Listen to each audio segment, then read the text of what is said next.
I want to continue the dopamine talk anyway, so let me drop a truth bomb that no one is talking about.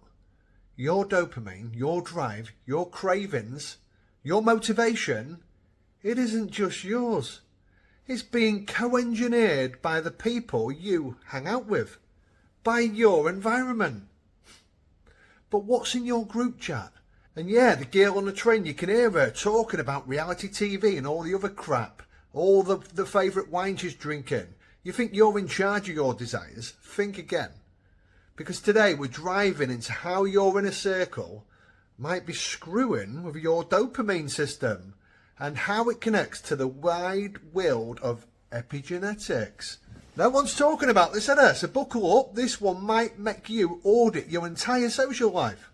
So anyway, first off, right, dopamine is not just a pleasure chemical. It's a motivation molecule. It's what makes you chase stuff.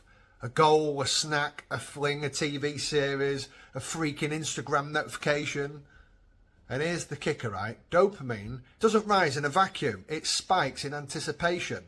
And guess what heavily influences what you anticipate? Your environment, your tribe, your vibe. But you didn't know that, did you? Think about it. Your friends say, for instance, talk about how they need their Friday wine and pizza night with a little bit of chocolate. And suddenly your brain is like, that does sound good, doesn't it?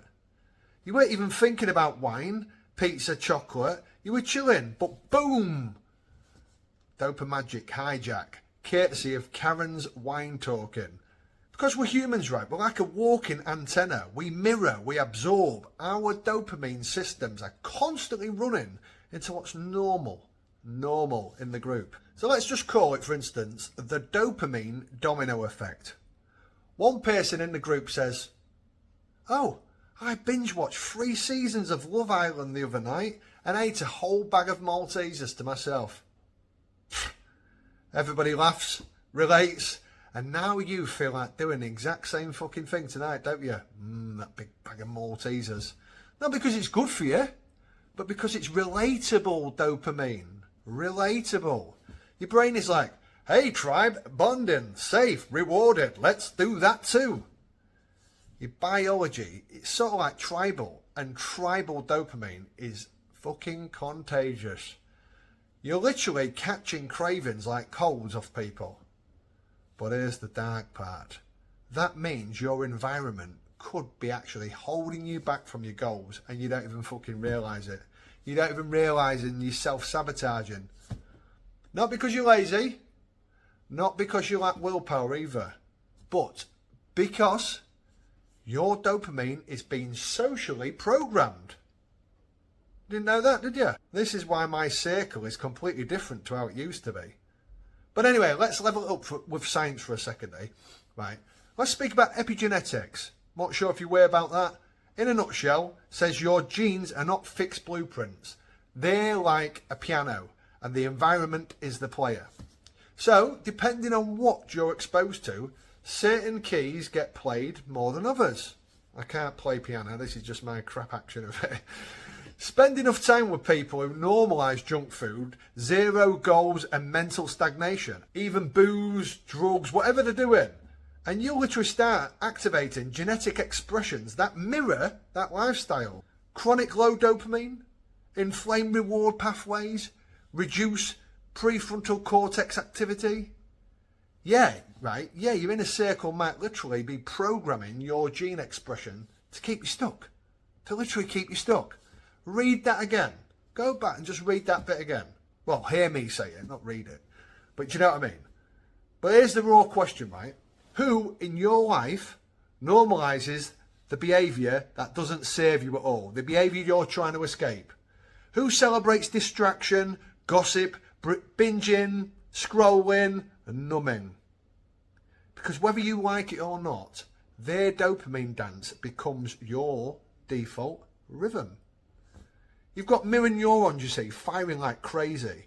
You unconsciously model their micro decisions and your brain thinks it's choosing freely when it fucking isn't. When really it's just repeating the same patterns of your surroundings. And this is how it works. Now, I'm not telling you to ghost your friends and become a fucking hermit, monk, in a forest or a cave, but maybe just pay attention and audit the vibes, yeah? Anyway, what if you flip the script? What if you engineered your own dopamine system the same way that marketers do? The clever little tricks and ploys. Surround yourself with people who chase better.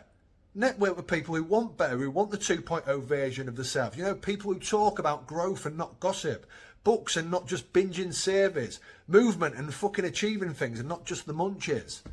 This isn't toxic positivity. It's neurochemical self-defense. You are literally curating your brain's future chemical landscape with every yes and no in your social calendar. So anyway, just make your inner circle a greenhouse for dopamine that pushes you towards what you truly want. High value habits, long-term gratification, meaning over mayhem. And here's where the epigenetics kicks back in. Surround yourself with stimuli that promote self-mastery, and your genes will express that alignment. You'll literally become the version of you that your environment supports. Your dopamine, it isn't just a personal quirk, it's a garden. And every conversation you hear, every room you sit in, every person you text, they're either planting weeds in your garden or growing nice wildflowers. So wine memes and Netflix talk, it might be funny in the moment, but over time it's creating craving loops. And then you wonder why you can't focus, why you're reaching for junk food, why you're self-sabotaging, why your goals feel like sandcastles.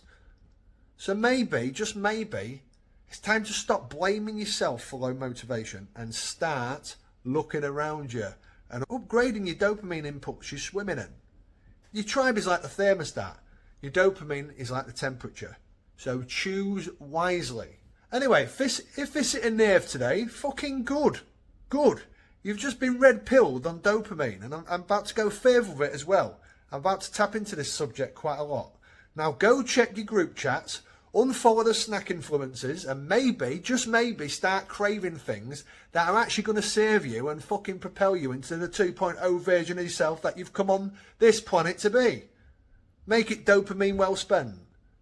Anyway, subscribe for more mindset wiring, brain truths, and dopamine detox reality checks. You're not broken, you're just too well adapted to the wrong signals. Change the signals and watch what happens. See you next time. Cheers.